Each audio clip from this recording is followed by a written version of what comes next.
पिछले 2 साल में मुकेश अंबानी और सुनील मित्तल ने इलोन मस्क को इंडिया से बाहर रखने की कोशिश में 34,000 करोड़ रुपए खर्च कर दिए। लेकिन 8 दिसंबर 2025 को इन दोनों ने इलोन मस्क के सामने हाथ जोड़ लिए, क्योंकि स्टारलिंक ऑफिशियली इंडिया में लॉन्च हो चुका है 8,600 रुपए पर मंथ स्पेस से इंटरनेट। ये अनाउंसमेंट सुनते ही मुझे लगता है कि जियो और एयरटेल का धंधा खतरे में आ चुका है, क्योंकि जिन लोगों ने सालों से इंटरनेट की मोनोपोली बना रखी थी और आज ये ऐसे फॉरेन कंपनी के सामने झुक रहे हैं जो जमीन पर एक भी टावर नहीं लगाएगी, एक भी केबल नहीं बिछाएगी, बस स्पेस से तुम्हारे घर तक इंटरनेट देगी। असली कहानी स्टारलिंक की प्राइस की नहीं है। असली कहानी ये है, जिन्होंने आज तक कभी किसी से हार नहीं मानी, उन्होंने इलोन मस्क के सामने कैसे हार मानी। गवर्नमेंट ने क्यों उनकी 34 करोड़ की बात इग्नोर कर दी। सबसे डेंजरस पार्ट जो तुम्हें कोई नहीं बताएगा, अगले कुछ दिनों में क्या होने वाला है, जो इंडिया के टेलीकॉम सेक्टर को हमेशा के लिए पलट देगा।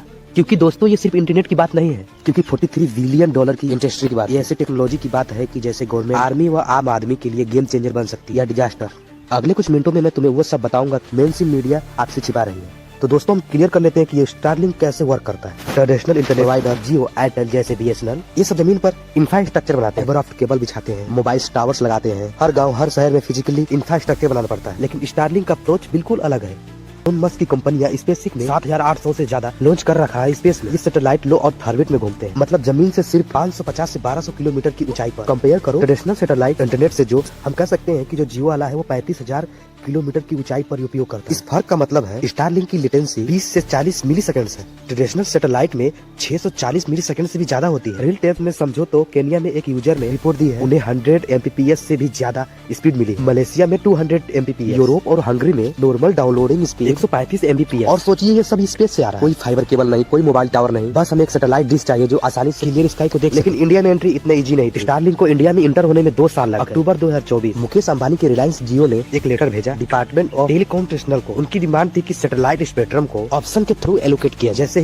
4G और 5G स्पेक्ट्रम शुरू हुआ, उनका इलोन मस्क ने ट्वीट किया, थैंक यू इंडिया। लेकिन दोस्तों इंडिया का टेलीकॉम मार्केट कितना बड़ा है। मार्च 2024 तक इंडिया में 121 crore telephone user, wireless user 117 crore, internet user 95 crore. ये दुनिया का दूसरा सबसे बड़ा टेलीकॉम मार्केट है। इन मार्केट में 3 मेन प्लेयर, रिलायंस जियो 48 करोड़ सब्सक्राइबर के साथ, रेवेन्यू मार्केटिंग शेयर 42% भारतीय। लेकिन यहाँ पर एक ट्विस्ट है जो सबको एक्सप्लेन कर। देखो जियो और एयरटेल जैसी कंपनियां रिमोट एरिया में काम करना फायदे की डील नहीं है। एक फाइबर केबल बिछाने का कॉस्ट लाखों में आता है। मोबाइल टावर्स लगाना, इलेक्ट्रिसिटी अरेंजमेंट, मेंटेनेंस, ये सब गाँव में अरेंजमेंट करना बहुत मुश्किल है भाई। लेकिन सैटेलाइट इंटरनेट तो बहुत ही आसान है। चाहे तो मुंबई में रहो चाहे लद्दाख में, सिग्नल वही सैटेलाइट से आएगा, सिर्फ आसमान साफ दिखना चाहिए। मोदी जी डिजिटल इंडिया के बारे में बात करते हैं। इंडिया में अभी भी 63 करोड़ लोग ऑफलाइन है। ऑनलाइन पढ़ाई और नौकरी का फॉर्म भरना और भारत के सारे काम इंटरनेट से हो रहे हैं। जब वहाँ इंटरनेट ही नहीं है तो डिजिटल इंडिया कैसे होगा। स्टारलिंक आ जाए तो ये आसानी से चल। यही वजह है कि इंडिया के गवर्नमेंट ने स्टारलिंक को इंडिया में वेलकम किया। लेकिन दोस्तों एक ध्यान देने वाली बात ये भी है, स्टारलिंक का प्राइस 8,600 रुपया पर मंथ। हमें ये देखने में महंगा लगता है, स्पेशली जियो का फाइबर प्लान 999 रुपए में स्टार्ट होता है। लेकिन पर्सपेक्टिव मैटर करता है। स्टारलिंक का टारगेट आम लोग नहीं, अमीर लोग, कंपनियां, रिमोट एरिया। ये टारगेट एक तेल की कंपनी जो समुद्र में ड्रिल करती है, एक शिपिंग कंपनी जिसकी जहाज इंडियन ओशन में है, एक होटल जो हिमाचल के पहाड़ों में। इनके लिए स्टारलिंक परफेक्ट सोल्यूशन है। प्राइस की खबर तो एक सिर्फ टेलर की कहानी मार्च 2025 में शुरू हुई, जब एक बड़ा ट्विस्ट आया। भारतीय एयरटेल ने ऐसे अचानक में अनाउंसमेंट किया कि वो स्टारलिंक के साथ मिलकर काम करेगी, और इसको देखकर सेम अनाउंसमेंट जियो ने भी कर दिया। जियो और एयरटेल जो स्टारलिंक को इंडिया से बाहर रखना चाहते थे, अब उनके पार्टनर्स बन गए। ये क्लासिक बिजनेस ट्रिक है, अगर हरा नहीं सकते तो साथ हो जाए। देखो अंबानी और मित्तल समझ गए कि स्टारलिंक को इंडिया में आना पक्का है, और इस पार्टनरशिप में जियो और एयरटेल का फायदा भी क्लियर है। स्टारलिंक का सारा सिस्टम जियो के साथ साथ ऐसे मिला जुला कर बेचेंगे। जियो के 1000 प्लस स्टोरेज है और एयरटेल के 1500 प्लस। अगर स्टारलिंक इंडिया में तुरंत आए तो टाइम और पैसा तो लगेगा ही लगेगा, और तो और कस्टमर की जानकारी भी उनके पास है। जो भी कस्टमर जियो और एयरटेल के साथ मिलकर स्टारलिंक को लेता है और उनकी डिटेल्स एक डेटाबेस में हो, और गांव में इंटरनेट का सोल्यूशन भी मिल गया। कंपनी को पता है कि वायर के थ्रू हम पूरे भारत में 5G इंटरनेट देना ये हम पॉसिबल, और सैटेलाइट से पॉसिबल हो जाए। लेकिन एक बड़ा रिस्क भी है जिसको हम इग्नोर नहीं करते। स्टारलिंक पूरी दुनिया में सीधे कस्टमर को सर्विस देती है। क्या गारंटी है कि परमिशन के बाद वो अकेले काम नहीं करे। पार्टनरशिप के एग्रीमेंट में क्या टर्म्स है ये पब्लिक नहीं है, लेकिन हिस्ट्री देखोगे तो पता चलेगा कि इलोन मस्क अपना कंट्रोल कभी नहीं छोड़ता। ये हमेशा के लिए अरेंजमेंट हो जब तक स्टारलिंक इंडिया में सेटल नहीं हो जाए। लेकिन स्टारलिंक को इंडिया में एंट्री करने से इतना बवाल क्यों मचा है, अब तुम समझो कि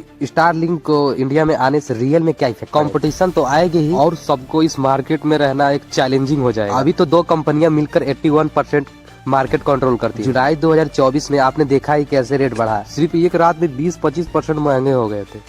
लेकिन जब तीसरा ऑप्शन आएगा और पूरा भारत में काम करता हो तो हम कह सकते हैं कि सबको मात दे देगा और सारे यूजर को अपनी तरफ खींच ले। और गांव में ऐसे बढ़ेगा जैसे कोरोना बढ़ा था। और हम आपको बता दें कि स्टारलिंक नेटवर्क को यूज करने का क्या फायदा है, और कुछ हम आपको नाम बताने जा रहे हैं जहाँ नॉर्मली कोई आज तक सोच नहीं सकता। बस इंटरनेट को सैटेलाइट सर्वर से यूज करो और हमारे नए कनेक्शन भी खुलेंगे जो कभी पॉसिबल नहीं थे। जहाज में इंटरनेट इंडिया में ऑलमोस्ट नहीं है अभी। स्टारलिंक दुनिया भर में ऑलरेडी एयरलाइंस को दे रहा है। समंदर वाले सेक्टर में इंडियन ओशन में हजारों जहाज हैं जो इंटरनेट के लिए तरस रहे हैं। डिफेंस एप्लीकेशन, बॉर्डर पर जहां इंटरनेट जीरो है या फिजिकली बनाना मुश्किल है। कंपनी सेक्टर में remote area, mining operation, oil की disaster management, temporary event setup, ये सब सैटेलाइट इंटरनेट से डायरेक्ट बेनिफिट लेंगे। और ये हाई वैल्यू कस्टमर्स हैं जो प्रीमियम पे करने के लिए तैयार हैं। ऐसे ही वीडियो देखने के लिए हमारे चैनल को सब्सक्राइब करें और बेल आइकन दबाना ना भूलें। जय हिंद, जय भारत।